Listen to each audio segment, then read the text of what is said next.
right, this is KD Gulf Sasa TV. We are waiting for Mr. Abubakar. I can see him here.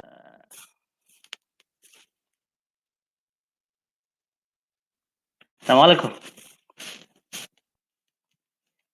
Mr. Abubakar, umemute your mic. Just try to cross check your mic. My mic is Unmute good. your mic. Okay. Yes. How are you doing, sir? I'm doing good. How about yourself? Alhamdulillah, I'm doing great. So, as I told you earlier on, we are here to talk about these visa stories. So leo tunapiga story tu kuhusu visa. Ndio. Because I think most of the visa agents wameniachia hii kazi.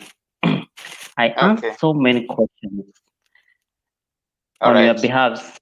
So I was saying it's good if you guys come on board and then we talk about this thing, because so many Kenyans doesn't have information, and yet we do have visa agents. So we don't know why there is lack of information coming from you guys. All right. So probably tonight if we do a chat, Wakenya watapata information yenye wanataka.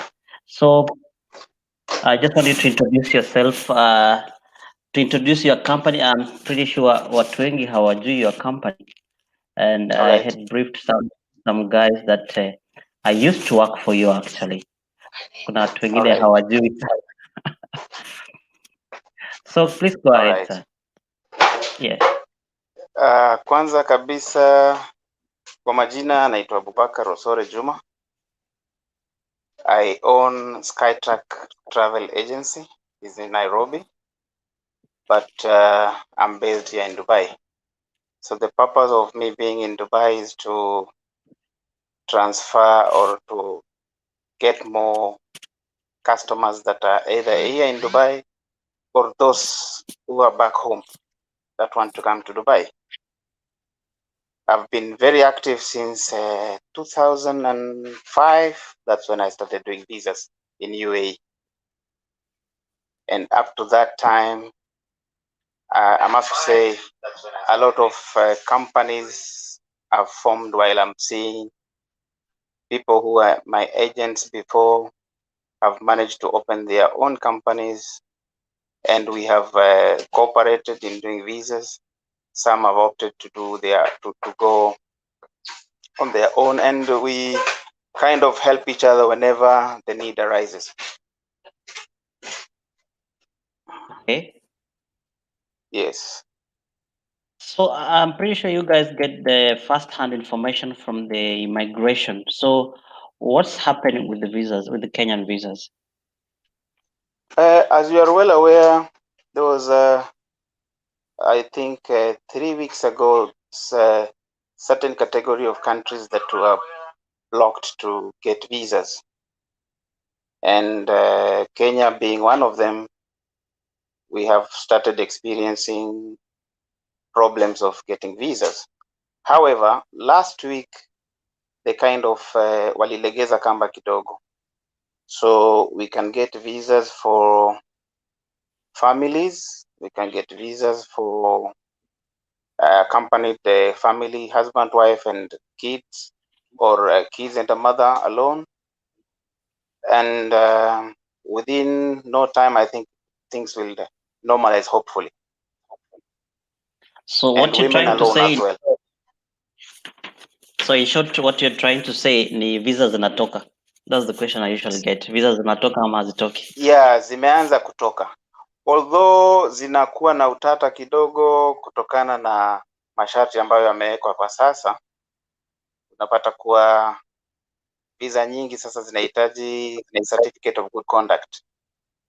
Initially they accepted the Kenyan good conduct, but with time again zimeanza kuwa rejected na Kenyan good conduct. So people are supposed to do it inside the country, like in UAE. Ukiwa Abu Dhabi, ukiwa Dubai, unafanya through the police station or through Amir centers.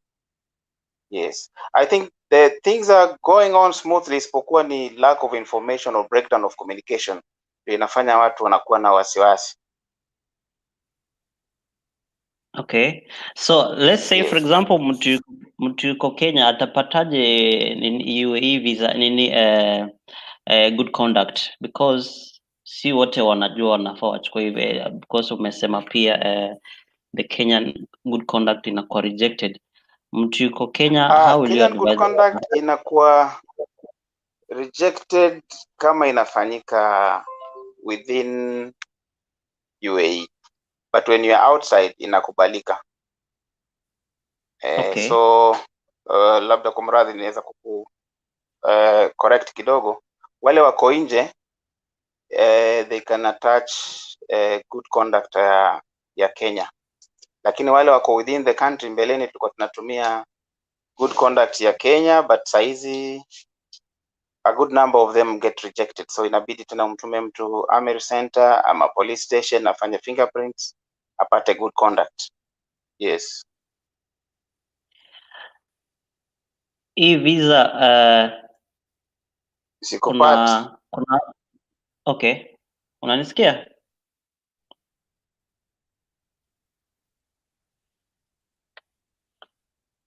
Mr. Abubakar, can you hear me? I can't hear you. Check your check on your side, definitely kuna shida inatokea on your side. Come again. Can you check your mic? Okay, 1 minute.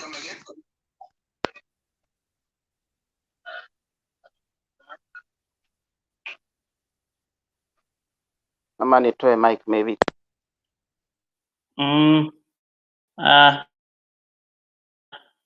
Nakusikia sahi. Unanisikia?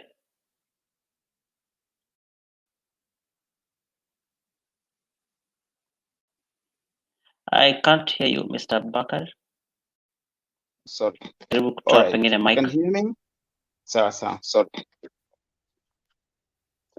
Unanisikia you can hear sasa? me now? Yep, nakupata. Yes. Now, I wanted to ask a question about the travel insurance. Yeah. How is it connected, and is it a must when you're applying for a visit visa? Yeah, for now it is a must, considering that we have issues with COVID, that watu wanakuja hapa, they get sick, and sometimes due to one reason or another wanashindwa kwenda hospitalini, so inabidi agencies watoe insurance ili mtu akija hapa akipatikana na matatizo labda ya COVID ama magonjwa mengine tofauti, anaweza kuzuru kituo cha afya aweze kupata matibabu. Hii travel insurance mtu akilipa, alafu let's say bahati mbaya afike Dubai alafu akuwe mgonjwa, yeah, hii travel insurance ndio itamlipia bili yake?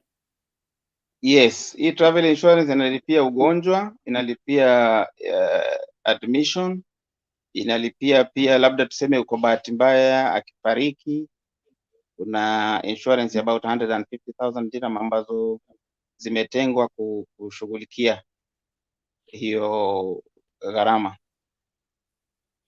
Na hii insurance travel yenyewe, is it refundable ama mtu akishalipia ni hivyo?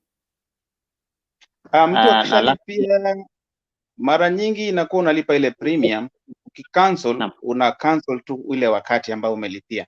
Tuseme ukija na visa ya 2 weeks inakuwa valid for 2 weeks, ukitoka inakuwa imeisha automatic. You pay for the premium of the period that you are on travel or you are on visit in UAE. Ukija na visa ya mwezi, same thing. Ukija na visa ya miezi mitatu, pia ina cover the 3 months that you are there in UAE. In case of any sickness or any emergencies, you can use the facility ya your insurance. Okay, maybe I'm gonna give you an example. Let's say mtu ameapply visit visa na wewe na amelipia hiyo travel insurance, na kwa bahati mbaya huyu mtu awe mgonjwa, ndio wewe ndo utalipia expenses, and ukiapply visa, do you tell your clients like hii pesa ita cater for this and this? ama huwa tu mnasema travel insurance alafu there's no more explanations? Because I have so many questions in regards to this travel insurance. Haziko clear? Sasa tatizo ni kuwa agencies wako wengi siku hizi. Kuna watu ambao wanafanya biashara kiholela holela, so they'll not tell you in detail, but when you come to me as my client, I will explain in detail what you are paying for and what we can do for you and hizo added advantages. So in essence, the packaging of visa is what matters. Wale ambao wamekuja kwangu nimewaelezea, and I try to explain in detail what it entails.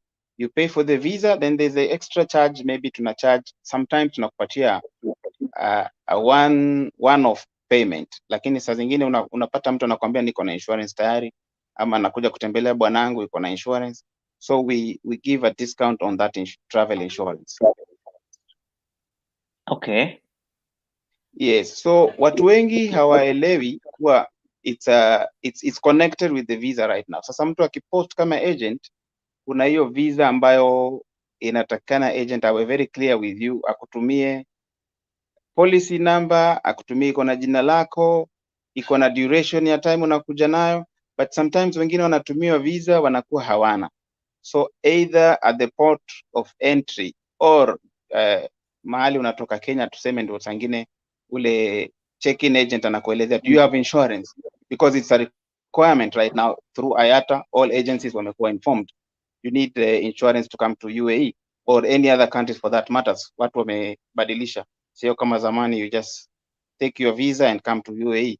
So wengine wanakuwa hawana ile insurance, inabidi either wakate very expensive kwa airport ama through the airline or through the agency depending on the time and flexibility mtu yuko nayo.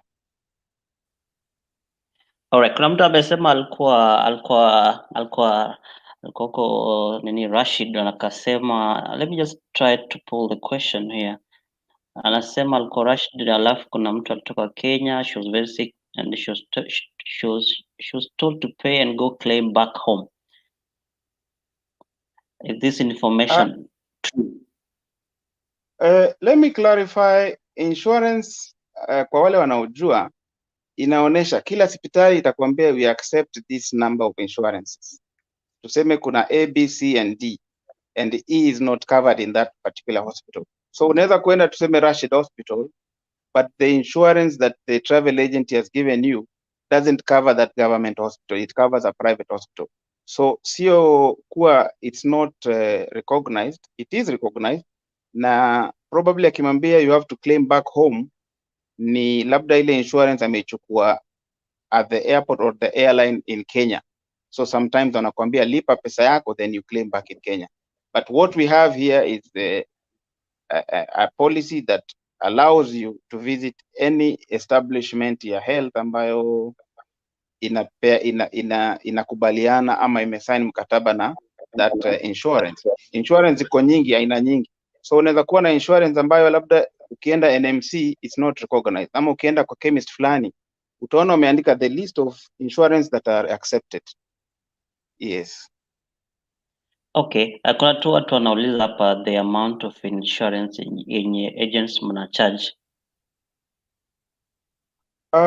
Sasa inalingana na agencies. So mimi nitaongea on my behalf, probably depending on the travel unakuwa na package ya maybe 100, 150, maximum 200. But sasa it varies from agency to agency. That is an agreement between my travel agency and the issuance of the visa through the government. Kuna wengine wanakuwa labda na customers wengi, probably they can go cheaper than that or more expensive. It varies. It's not a blanket price.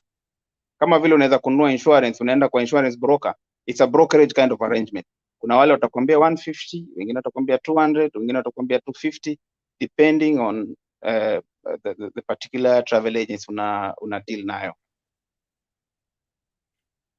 Mtu ameuliza, I'm pretty sure hii iwezekani, kama kuna mtu alikuwa Dubai na ka exit and maybe the ID will expire, can they use the same ID to apply for the good conduct?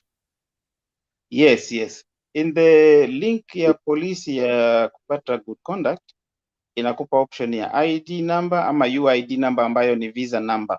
Ukiangalia kwenye visa pale juu inakuwa na UID, alafu kuna number na kuna barcode. You can either use that visa code to extract your fingerprint or your details kama umeshawahi kuwa mbeleni hapa ama umekuwa na old visa, na pia kama ulikuwa na residency meaning umeshafanyiwa fingerprints, umeshafanyiwa eye scan, so they can retrieve your details and data. So unaweza tumia ID hata kama ime expire, bado zile details zinawekwa. They store the information probably for 5 to 10 years, kwa hivyo inakuwa within that range, bado they can retrieve your details. Pia I'm just gonna take questions from the comment section. Kuna mtu anauza, what's the validity of the good conduct after umeapply for visit visa? Validity of good conduct inakuwa 3 months, lakini unapata ukiwa umekuja Dubai na 3 months imeisha, ukiapply mara nyingine, you can still use that good conduct in case kuna any verification, then they can notify you. Yes. Maybe nimetaka tu patie, kuna watu wako Kenya, some brief process ya visa application, because sio kila mtu pengine yuko kwa group ama anajua where to apply and the visa processes. Maybe briefly tu unaweza waambia wa Kenya, and as I take questions from the comment section as well. Okay. Thank you very much for the question. It's very nice because watu wengi wanakuwa hawaelewi mambo ya visa. Either they confuse it with the visas that are given from the embassy. Kama vile mtu akienda US ama UK, you go to the embassy, you bring in the supporting documents, ABCD, and get a visa.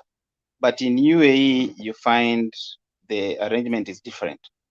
Either you get a visa, kama unapata visa tuseme ya Abu Dhabi, there are 2 ways you can go about it. They can give you a visa printout, you go to the embassy and they stamp it in the passport. But now if you're using an agency, agencies are based in Kenya and they have liaison office in UAE.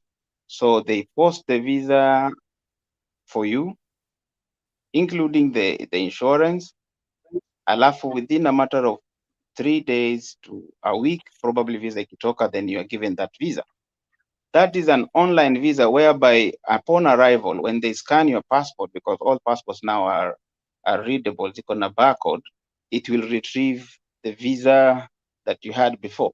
Ama ukienda KQ tuseme kwa counter, they will tell you to attach the visa and attach it with your passport, so that when you arrive here, they will scan the passport and see that the visa is valid and you're free to enter the country. Yes. It's different from like Europe, where you have to go to the embassy, you show proof of travel, you show the reason of why you want to travel. But in UAE, the only changes that have come probably 3 months ago, there was a time they wanted show money, uwe na pesa tuseme kama 2,000 to 2,500 cash in hand. Sometimes the agencies ambazo zina deal na visa, they don't tell the person, because unapata watu wengi wale wanakuja kama kibiashara they automatically have that kind of money like 2,000 2,500, but if you're coming to tafuta kazi, sometimes they will ask you kuna pesa ngapi. So we had issues whereby agencies were following to the letter the requirements after COVID, like they would want to know how much money you have at hand. So on average, the minimum they required someone to come with is 2,500. So unapata watu wengine wanatumia mtu pesa awe nazo kwa mkono, upon checking in anaweza kuonesha ile pesa, kuonesha kuwa anaweza gharimia kutoka airport to wherever he wants to go. Okay. Now, let me take a question from a member here. Anauliza, in case someone extends visa, is the insurance extended automatically? Yeah, it is, but it's unfortunate that some agencies don't automatically extend it, because once you are inside here, they can do the visa ikitoka. If you ask, they'll give you the policy, they'll renew it, na utaona kweli imekuwa renewed. lakini kwa sababu watu wengi hawajui mambo ya insurance na hawajui inaweza kuwasaidia, so you are given a visa and there is nothing like insurance because ushafika ama uko ndani, you are extending, so you just use that as a way to come into UAE. Once you are in, most people or generally people don't follow those other instructions like kuwa na pocket money or kuwa na insurance that is valid, but it is valid, it is necessary. Ukirenew uulize agent wako akufanyie visa insurance. Yep. So I think kuna mtu ameuliza hapa the visa prices. Skytrack huwa ina charge how much? Mko na visa ya 1 week, do you have visa ya 2 weeks and so on and so forth, plus the insurance? Yes, tuko na visa ya 2 weeks, tuna charge 450 dirham, that includes the insurance. Hiyo ni 2 weeks for 400. Let me just 450 dirham. Yeah, 150 dirham, 450. Yeah, 450 including the insurance. Hiyo ni 2 weeks. For 2 weeks. Yes. Alafu tuko na ya 1 month ambayo tuna charge 550. Now depending on the package we are giving you, if it's a group or if it's an individual, we can go down depending on the situation, but our price starts with the 550 for a month. Then we have 3 months. 3 months with the insurance we charge 1050. But now also pia hiyo ina depend kama ni watu wengi, we can either go down or up depending on the season. Okay. Yes. Other than visas, like do you offer any other services? Ama mtu akishamtengenezea visa ndio hivyo. Because I remember when I used to work for you your time, tulikuwa tunaenda airport kuchukua watu. Do you still offer the same the same services? Yeah, that is an added privilege we give to our clients kulingana na vile mtu anavyotaka, but unapata maybe 90% of the people who come to us atakwambia I have a brother or I have a sister or I have a cousin who will come to pick me at the airport. But in cases where someone doesn't have a relative, he doesn't have anybody in the UAE, we take the initiative kumwarenjia pick and drop, airport transfer, hotel booking, ama bed space, ama ni partition anataka, we do all that. Yes. Usually I remember when we used to do the visas, unapata mtu ameapply and maybe yes, visa imekataa kutoka. Yes. Probably maybe kulikuwa na issue, pengine alikuwa akatoka, maybe there was a ban or maybe kulikuwa na something else. Yeah. And once you post the visa, kuna amount inakuwa charge. Yes. Huyu mtu, do you refund the person ama what usually happens? Because that is one of the challenges visa agents mnapitia. Yes. Thank you very much for the question. It's good to make the clients understand the process. I'll tell you one thing. Visa ni kama kwenda kwa daktari, anakuuliza umetumia dawa nyingine mbeleni, ndio ajue matibabu inaanzia wapi. If you have taken Panadol, probably atakwambia meza kuanzia jioni. If you have taken nothing, atakwambia meza saa hizi moja, jioni moja.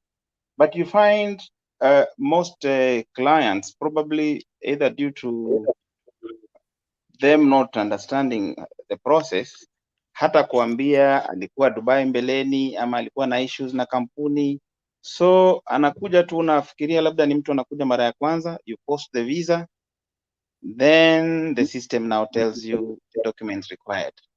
When you attach the necessary documents that are required, inaenda through security, unapata either sasa hizo issues zingine zinaanza kutokea, either alikuwa na ban ama alikuwa ana residence mbeleni ya kucancel, because as opposed to getting a residence na ukae nje ya nchi for 6 months, the residence doesn't get cancelled automatic. So kuna watu wengine anafanya, mtu kama ni Khadama ameenda Kenya, anaona pale ile visa, if you stay out of UAE for 6 months it's automatically cancelled, but normally in the system lazima ifanyiwe physically cancellation so that you can come with a visit visa. So we get those issues so many times. Mtu alikuwa hapa labda ni maid ametoroka, anakuja kama visit akwambia alikuwa na residence, but you know these passports are interlinked. When they put a passport, itaonesha the previous passport that you traveled with, kama ilikuwa na residence, kama ilikuwa haina, ama ilikuwa na visit, ama ilikuwa na makosa fulani. So in my company, sometimes depending on client to client, we deduct the amount that we have spent in application, but then we refund the rest.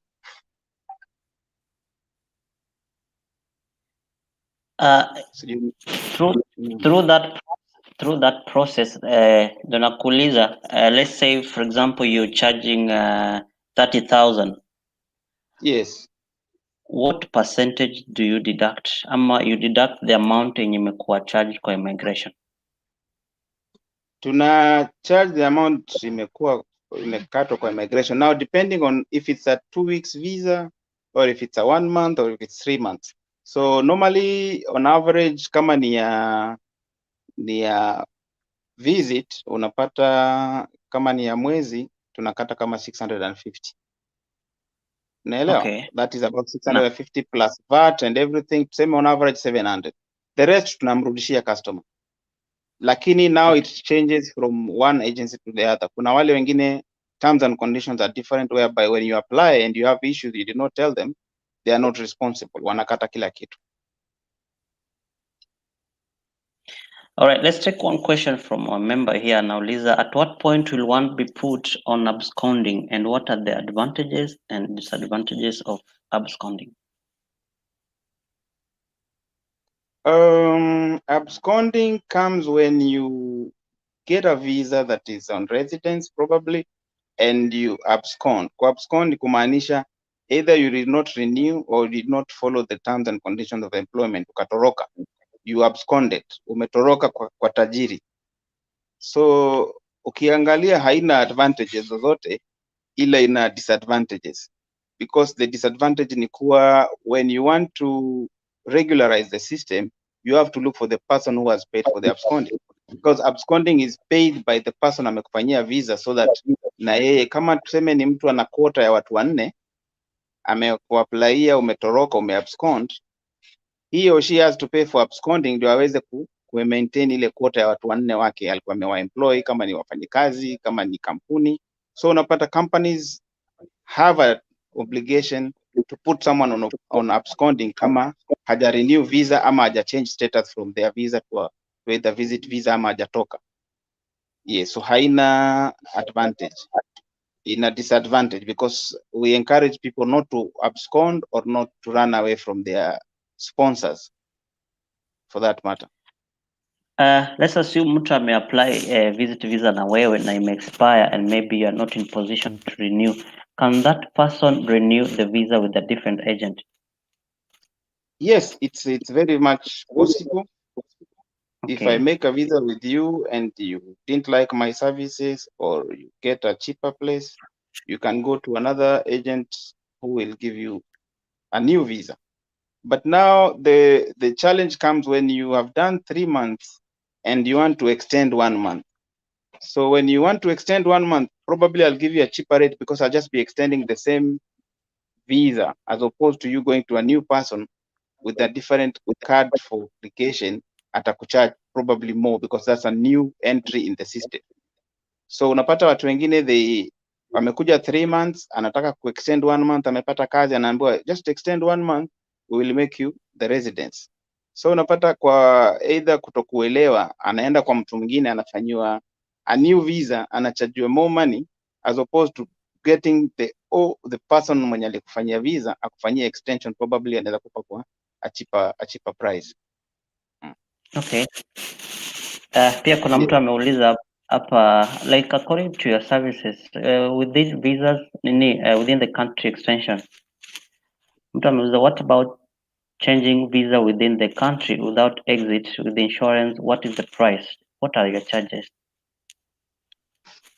Including the insurance, our charges are now depending on the visa that we are doing, because visas ziko aina mbili.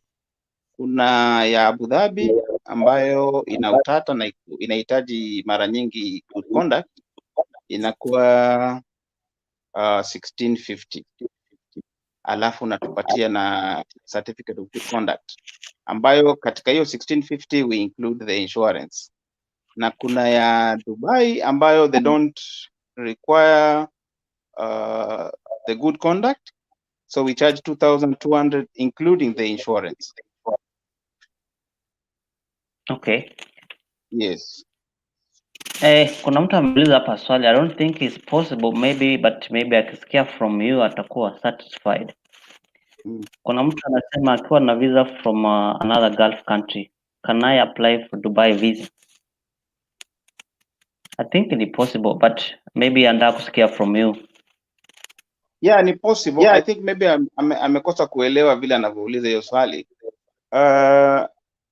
If you have a visa for any other Gulf country, when you come to Dubai, you have to apply another Dubai visa. A lot of clients kind of don't understand what Dubai is an emirate, is a state within UAE. So utasikia mtu anakuambia anaenda Dubai, anafikiria Abu Dhabi ni nchi nyingine ama Sharjah ni nchi nyingine. So unapata wakati mwingine inakuwa ni challenge, but it's good kuambia customer kuwa hata ukiwa na ya Gulf ya nchi nyingine, you want to come to Dubai, you can apply. You are eligible to get a visa for Dubai.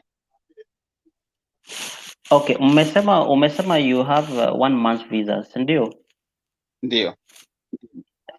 Do you extend them? Yeah, we extend them for another 30 days. Ukiapply visa tuseme ya mwezi, tunaweza kufanya another extension ya mwezi mmoja ambayo tutakucharge 950. Okay.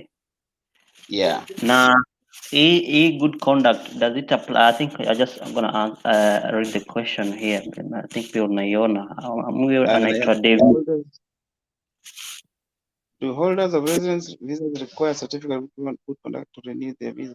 So this applies to those holding visas only.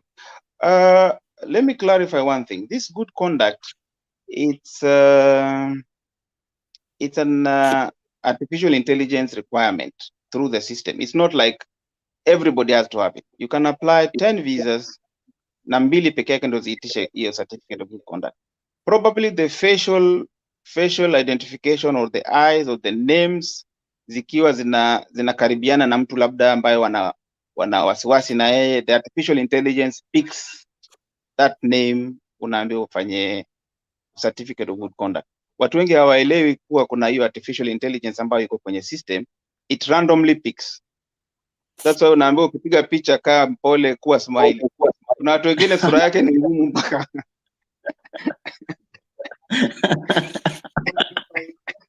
Okay, I'm not trying to be bad, but ukikaa umeshtuka na umepigwa picha, hata ile artificial intelligence inapiki inasema huyu jamaa angaliwe, labda kuna vile. Alright, Mr. Timothy anauliza hapa swali pia. I think hii ni mambo na kuhusu na delays.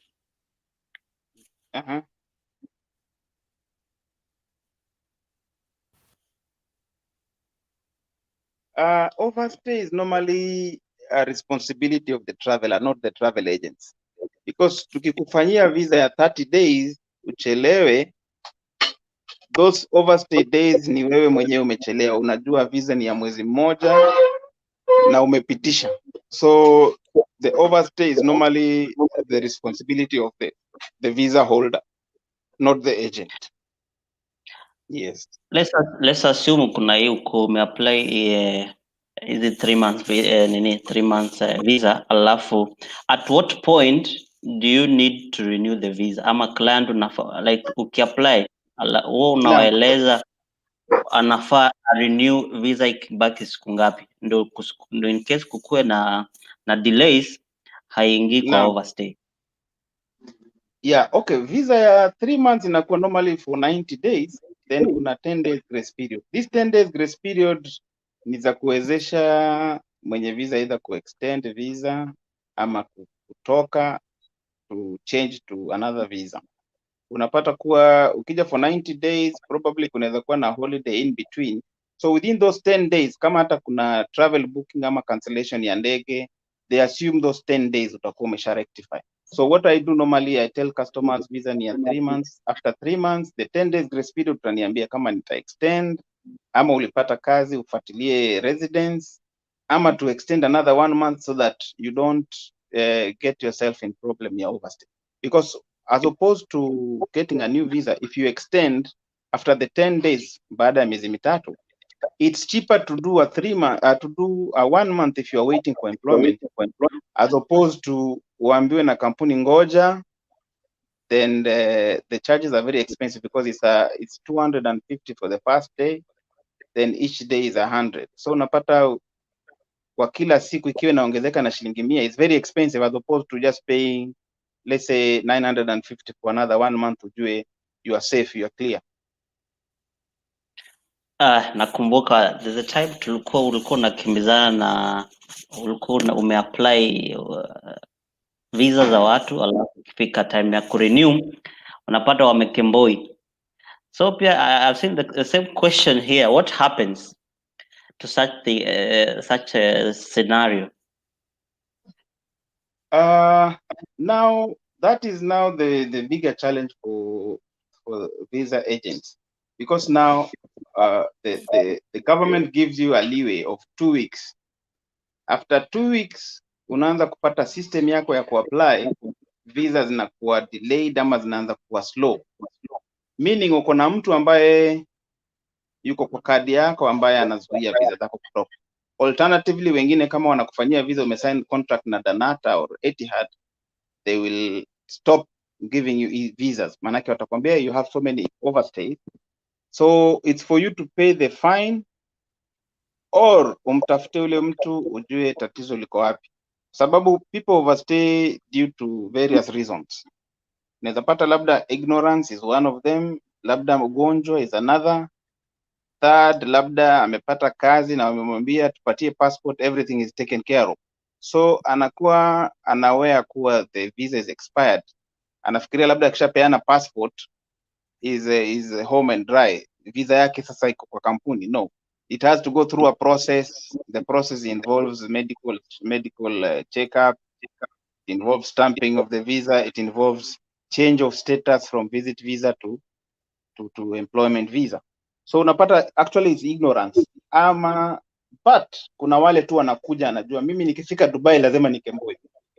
We have such cases, which is a big challenge, but as you know, Dubai is very small. That kemboi through bigger companies, they will assume and pay the fine.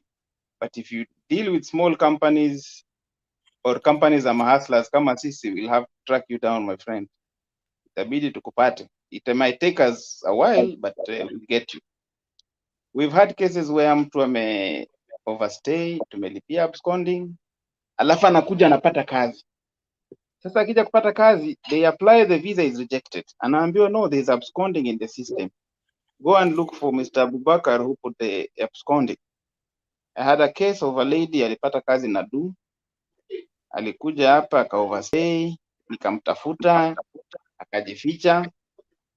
When I got her, nikataka tuelewane ili niweze kulipa ile fine na exit, tuelewane vile atanilipa, but hatukuweza kuafikiana. Akasema you do whatever you want. So we took the necessary steps ya kwenda kumfanyia ISCA na WIR, tukaweka absconding, aka exit, tukalipa tikiti. Alipofika Kenya ndio akapata barua, ameitwa tu mshahara sijui 8,000. Then she called me, I think unaweza nitolee hiyo absconding nirudi nifanye kazi Dubai. But now it was very difficult because the trouble or the trauma I went through nikimtafuta wasn't very good. So unapata mtu kama huyo unamwacha deal na ajikange na mafuta yake mwenyewe. But it's unfortunate, it happens. But you know it's business, and huwezi kulipia overstay, I mean huwezi kulipia absconding ambayo ina include tikiti ya mtu kurudi Kenya then baadaye anataka kurudi umtolee kwa free of charge, so sometimes inakuwa very very hard, but these things happen a lot. Okay, I think kuna swali hapa, kuna mtu anauliza your address in case atake kuapply visa, how much do you charge for 3 months and where is the office? We have an office in Nairobi. Yes. Which is in Jetalal Chambers. Niko na affiliate travel agents Nairobi, because I had an office before, but maintaining the office was a bit a challenge.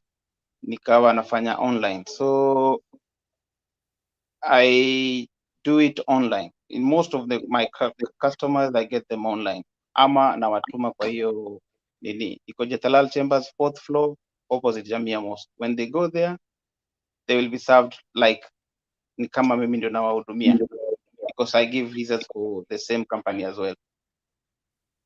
Okay. Yes. Pia kuna Mkenya yuko hapa anaitwa Susan. Anauliza kama unaweza soma hiyo alafu tumjibu. When you go for exit permit, you get banned for how long? One children, they say 1 year ban. The question is not very clear, but what I can say is the ban depends on categories. Kuna zile ban ambazo tuseme ni za 3 months alafu zinakuwa waived, kuna za 6 months, kuna ya 1 year na kuna life ban, depending on the crime or the state ambayo imesababisha mtu kupata ban. So I cannot answer kuwa this visa ni ya visa ya mtoto labda ama ya mama itakuwa ni 1 month itatoka, but it depends on individual to individual, depending on the reasons as to why you got the ban. Yes. Okay. Yeah. Do you guys post visa? Kuna mtu anauliza swali hapo pia. Yes, we do post visas. Are you making residence visa for person who has already news? Anyway, yes, we do visas for guys who are already in UAE. Na pia inategemea na category. It depends with the customer to customer. Now that is something that needs to be dealt with on a one-to-one basis, kwa sababu ule ukweli ni kuwa ni kitu ni arrangement ambayo unapewa kama freelance visa. We make you a visa ya kampuni and now we give you an NOC, no objection certificate, to work with another person or freelance. So unapata ni kitu ambayo mnaelewana na mtu, utamwekea position gani kwenye visa, kama ni sales associate, kama ni salesman, kama ni cleaner, kama ni nini, depending on the position unampatia, alafu kisha unampatia NOC ya yeye kuweza kufanya vitu zake mwenyewe, but still you are liable because you are the agent wa kumfanyia ile visa in terms of maybe interaction with DD or the government or any authorities. Roughly how much do you charge? That one, kama vile nimekuelezea, it varies from the position, but it starts from 8.5 up to 13 depending on the category ambayo mtu unachagua, because kuna watu wanaweza kubalia visa yao iandikwe cleaner ama iandikwe iwe na cheo depending on client to client. Sasa hiyo labda nikikupa email yangu, mtu akitaka anaweza kuniandikia ama kunipigia ama kunitafuta kwa Facebook, then we'll sit down and deal one on one, tujue ni visa gani itamfaa, kwa sababu kuna visa ambazo zinahitaji degree, kuna visa ambazo hazihitaji degree. Huwezi kuwa na managerial visa na hauna degree, ama huwezi kuwa na visa tuseme ya cleaner na una degree, itakuwa ni kama fake. Watajua tu kwa you are trying to get a visa to stay in UAE to do other things. So ina vitu mingi inahitajika, maybe attestation, good conduct, vitu kama hizo. Pia kuna swali lingine hapo anauliza My question is, the 2 months added on the visa, is it a must to complete them after finishing your 2-year contract? No, it's not a must. Hizi visa ukiwa na 2 months grace period or 1 month is not a must. Yani sio lazima umalize ile. Depending on the issues that make you change your status, unaweza change within those 10, I mean before hizo 10 days ziishe ama hizo 2 years, kulingana na makubaliano yetu na wewe. Kama ni hiyo 2-year visa na umepata labda kazi nyingine you want to cancel, tutafuata utaratibu unaohitajika kuweza ku cancel the residence for you. Naam. Hii mambo ya visa suspension, kuna mtu pia anauliza swali, do you have any hope? I think you already answered the question. Sasa sijui kama unaweza mjibu tena huyo. Kama vile nimekuelezea, saa hizi visa za family zimeanza kutoka na za kina mama, yani they are giving priority to women and children and or family. Kama mtu anakuja bibi bwana na watoto, then that one can be gotten through Dubai visas, though inachukua muda kidogo as opposed to kitambo unaweza kufanya within 2 days. Hii inaweza kuchukua muda kidogo kulingana na system vile iko na utaratibu ambao umewekwa na system za immigration, lakini zinatoka. Kuna mtu aliuliza is there any difference? Is there a difference? Okay, for this question, there isn't much difference between Abu Dhabi visa and Dubai visa, because the visa allows you to come into UAE, not unless you want to do something that is required when a residence ya Abu Dhabi or Dubai, ndio utaweza kufeel the difference ya visa. Because let me clarify the question. Kwa ukiwa na visa tuseme ya Abu Dhabi na upate kazi ya Abu Dhabi, upate residence ya Abu Dhabi, ukifanya investment yako ama ukinunua gari utapewa number plate ya Abu Dhabi kulingana na visa yako. Huwezi pewa number plate ya Dubai ama ya Sharjah. Ukifanya kazi Dubai, umekuja na visit ya Dubai, upate kazi ya Dubai, ukifanya investment ama kitu yoyote itaonesha your address is Dubai, so utapewa number plate ya Dubai kulingana na ile visa ya residence.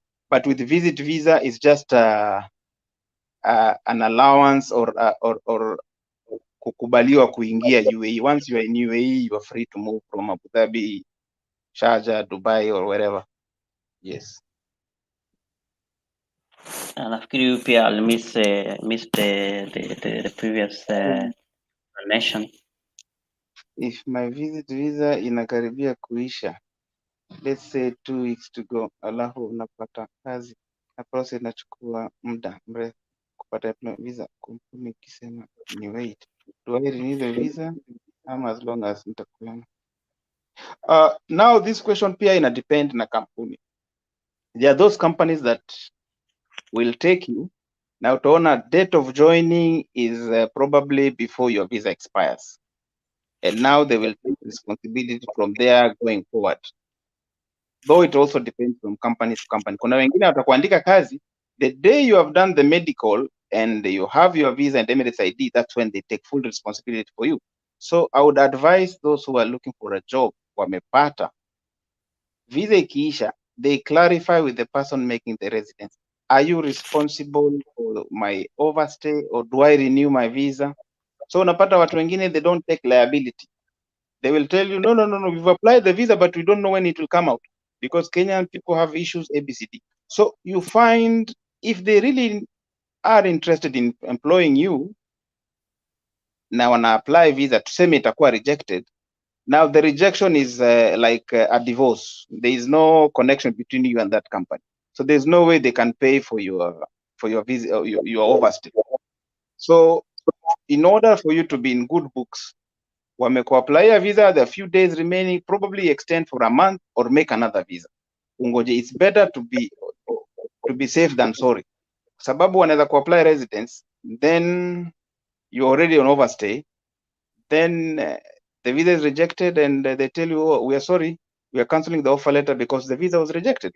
So from there on, you are on your own. You have overstay. You had all hopes of getting the employment visa, and it imechelewa. So be it a week or two, imechelewa. It's better you do a month or you do another 3 months visa to be on the safe side. Yes. Pia kuna swali la Abu Dhabi na Sharjah visas. That one has been there for a long time, except that now Abu Dhabi kuna kampuni zingine ambazo zinatoa, kuna zingine ambazo hazitoi. But the Sharjah, I can say 80% zinakuwa na matatizo, maybe 20%. Hata kama ni za free zone, utapata kuna kampuni ambazo zinatoa visa, lakini zinakuwa na limitation ya watu from that nationality. Tuseme kama wamepewa Wakenya ni 3 ama ni 4, wakishapitisha ile namba, then the quota system ina reject additional person from that company. So unapata kampuni iko na, tuseme kama Enoch iko na Wakenya, lakini kuna Wakenya wamepata kazi na Enoch either due to some reasons, either security or otherwise, zinaanza kuwa rejected. So anasema nimepata kazi na hii kampuni na kuna Wakenya wanafanya huko, lakini my visa imekuwa rejected. But unapata kuna categories visas na kampuni ambazo wakishapitisha ile limit, if they have exhausted the number of that nationality, wanaambiwa sasa, fanya mchanganyo kidogo, uwe na Wahindi kidogo, wa Filipino kidogo, wa Afrika kidogo. You understand? No. That is the case. Kuna hiyo Winnie anauliza hilo swali hapo. In case it is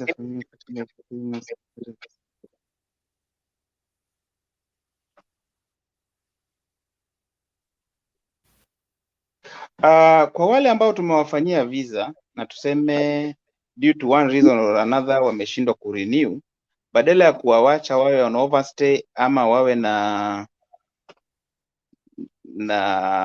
reason ya sisi kuwawekea ban, kuna utaratibu tunafata. We talk to the client, alafu tunaangalia tunaweza kusaidia na loan facility ambayo ni one-on-one agreement, kuwa tunakufanyia visa on condition that ukipata kazi or after 3 months unalipa ile pesa. But that is on TA, terms and conditions apply, because it varies also from one client to the other. So tunajaribu, kuna watu ambao tumewafanyia visa due to this COVID, hawakupata kazi ama there is a slow process of residence, tunawafanyia another 3 months on credit, but tunaelewana na wao, na pia kuna collateral ambayo wanaweza kupeana so that we are good both ways.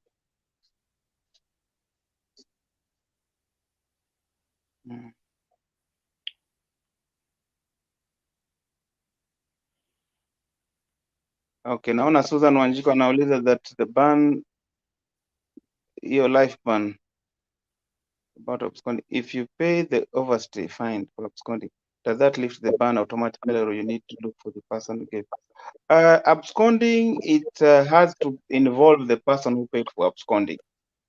Yeah, probably ikipita muda fulani, you find that the breakdown of the absconding includes the ticket of the person who was overstayed. So when you just go and pay for the overstay, sometimes it doesn't help. It's like kumeza dawa na ulikuwa ushapona tayari. You understand? Yani you are mixing up issue. Ushapewa ban, tafuta yule mtu alikulipia ban, aende uplift, atalipa some fee, alafu wata regularize the system. But ukienda ulipe fine, utalipa, they will accept the money probably, but still the ban will be there because yule mtu amelipa extra money for absconding fee so that he can continue making the visa. So a lot of people try to avoid mwenye amekufanyia visa, which is very wrong. We are your friends, we are your client. I mean, you are our clients. In case I made visa for you, either I'm too expensive or too cheap, make a point of seeing me, unieleze what you want to do after the 3 months are finished. Because sometimes watu wengine wanakuwa wajanja sana, they overstay ama they misread the news online. Wanasema kuna nini inaendelea, amnesty, whereas hajaelewa ile amnesty ni kategori gani, ama hii amnesty imeanza after March na ni ya residence ya visit, wewe umekuja after March, you understand? So unapata mtu anakuwa ameingia kwenye overstay bila kujua, either due to ignorance or influence or amedanganywa na watu. So unapata mtu amechanganyikiwa, anasema mimi nitachanga tu nilipe overstay nitoke, but unaweza kulipa naye uzuiliwe kutoka, kwambia no, do for this guy because yeye ndo amelipia ile ban, which includes the number of days ume overstay plus some fee ambayo amekuwekea block. So hata kama watakurelease ukilipa outpass, probably coming back might be difficult. Umenipata? Naam. I think umezungumzia tu the same amnesty, ndo nimepata this question hapo.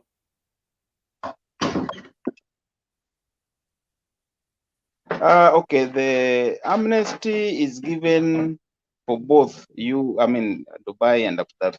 Unapata ni UAE mzima, is the country, not the state.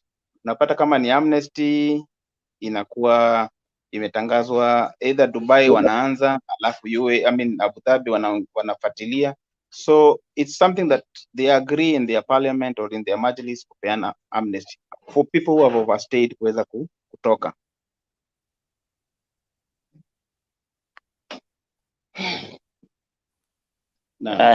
Nachukua a few more questions alafu pia nikupatie time. We already an hour sahi. What your advice to us who want to come and try luck? Which is the visa we should go for in terms of net cost? For those who want to come to Dubai, the cost I think nimekuwa nimeeleza. Kama unakuja na 3 months visa ndio mzuri kwa mtu anakuja kutafuta kazi. If you come with a month, probably mwezi unaisha hata kabla hujapata orientation ya UAE inavyokaa, ujui where to start, where to end. So I advise people to come with 3 months visa. Then from there on, we try to assist each other. We have various groupings and WhatsApp groups ambazo zina advertise kazi, na pia kuna makampuni zina to notify when they are employing. Tunaweza kusaidiana, kupeana links, kupeana advice on where to go, drop CV, or kama kuna walk-in interview, we try to assist for that, but we don't guarantee jobs. Kuna watu ambao wanasema you told me I will get a job, sasa nimekuja Dubai sijapata kazi, umenikosea. What we do is we give you the opportunity to have the platform to look for a job. If we get a link of giving you a job, well, and if we don't, then it means wewe mwenyewe ndio utafanya bidii utafute kazi. Probably if you are an accountant, uchange ufanye kazi nyingine ambayo labda ukuwa unatarajia, in the meantime ukingojea kupata kazi ile unataka. Ama if you are an administrator, unafanya kazi ya security, that happens when you feel like siwezi rudi nyumbani, wacha nichukue tu what comes. But I would advise people ambao wanakuja, they stick to their profession because it's well paying na ni kitu ambayo umezoea na unajua what to do, as opposed to kutengeza masivi nyingi. You cannot be an expert in everything, so you zero in on what you know, and we help you on networking through LinkedIn, through WhatsApp, through Telegram, and friends, word of mouth here and there, walk-ins and stuff like that.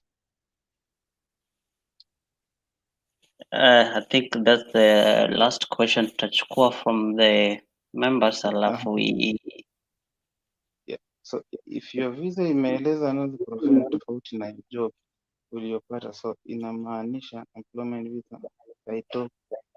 No. Unapata translation ya profession sometimes kwa Kiarabu na Kizungu zinatofautiana,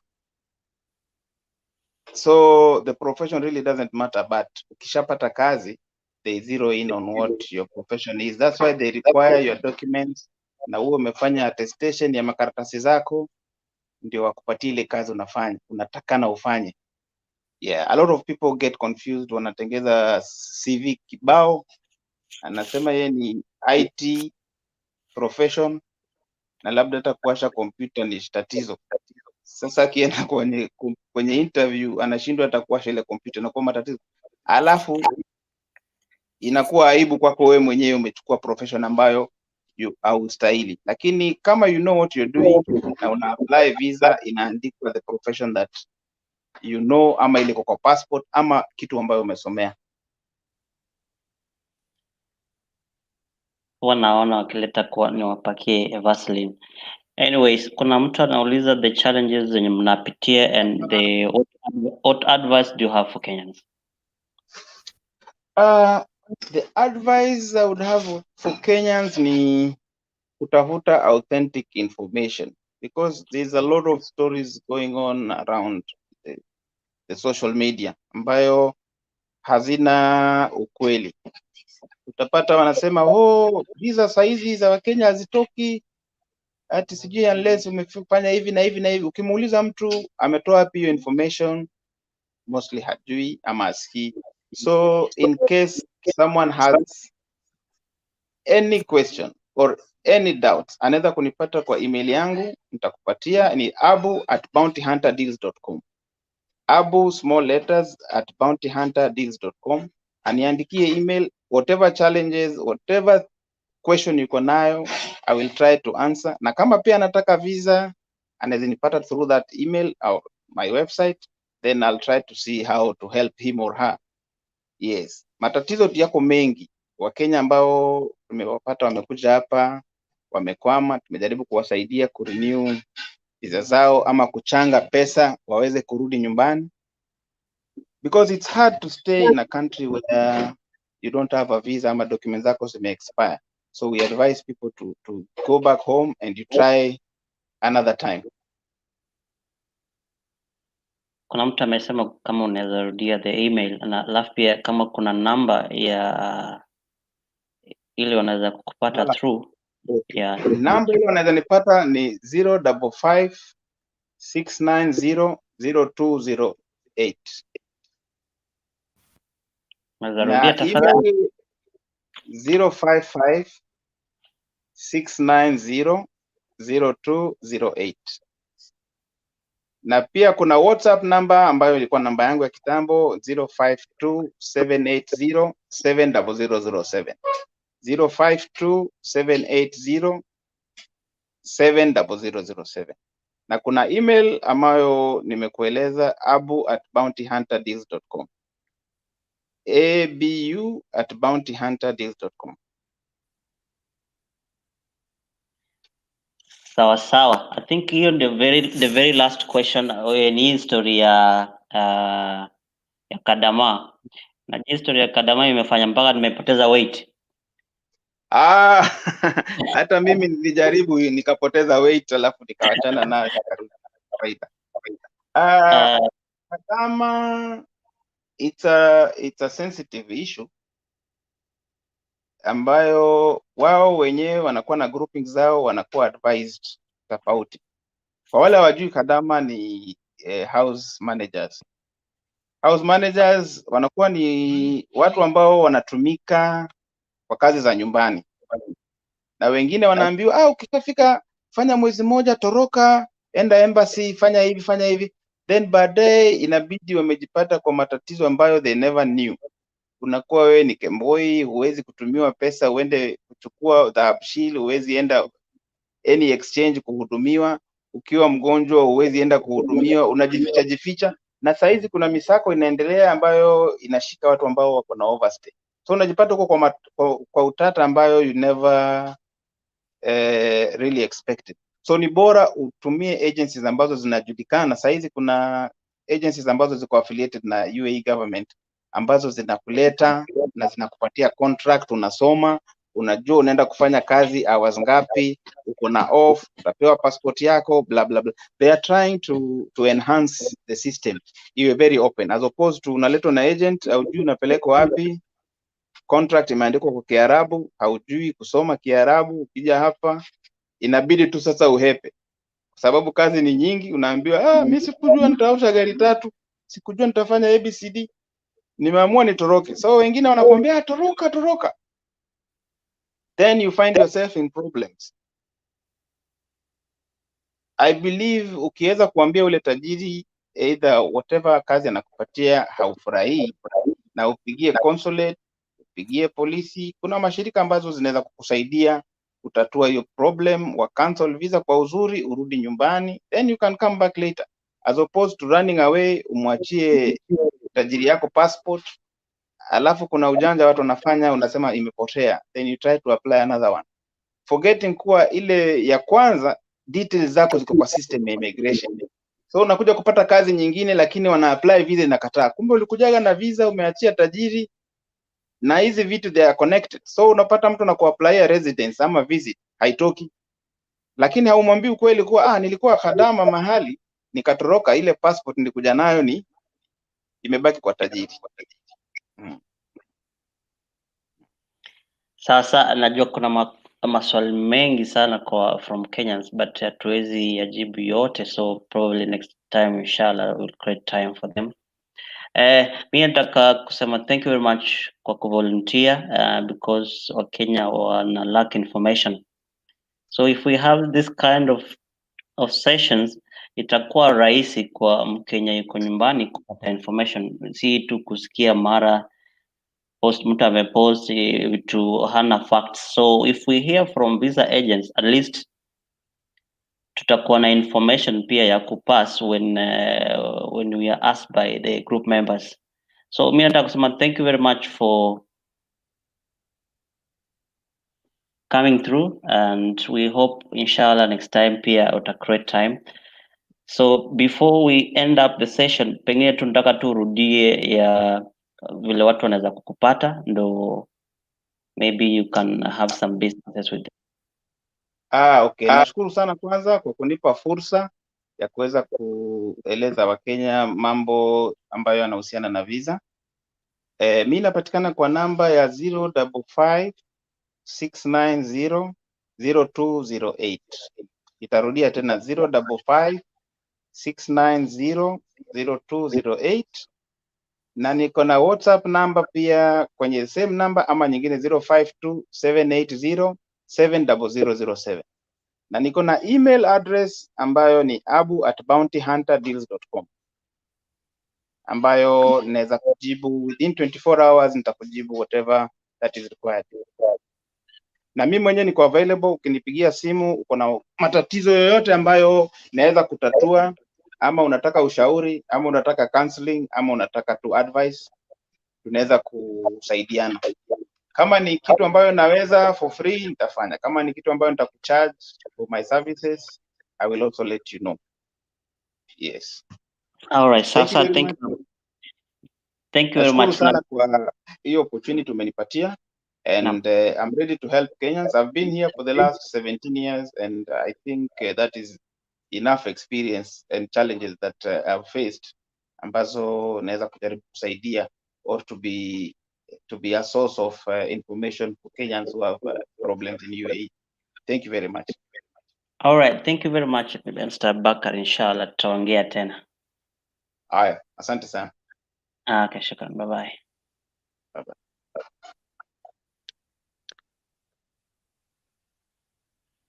Bye.